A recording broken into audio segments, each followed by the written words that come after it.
Öksürürken, hapşırırken ya da ağırlık kaldırırken idrar mı kaçırıyorsunuz? Sokağa çıktığınızda ya yine idrar kaçırırsam diye endişeleniyor musunuz? Merak etmeyin, bu kadınlarda çok yaygın gördüğümüz bir rahatsızlık ve bunun çok basit bir çaresi var. Ben operatör doktor Ezgi Sevilla. Gelin bugün sizinle stres tipi idrar kaçırma, tıp dilinde stres inkontinansı konuşalım.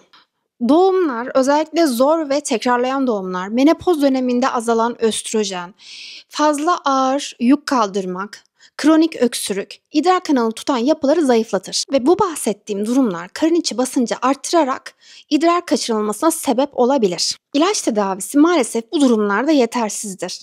Çünkü sorun mesanenin aşırı kasılması değil, tam tersi idrar kanalını yerinde tutan yapıların gevşemesidir. En sık kullanılan yöntemler TOT ve TVT ameliyatlarıdır. Bu ameliyatlarda bant ya da yama dediğimiz benzer bir madde kullanılır. Bu idrar kanalının altını destekleyerek idrar kaçırılmasını engeller. Ameliyatlar 15-20 dakika sürer. Spiral anesteziyle yapılır.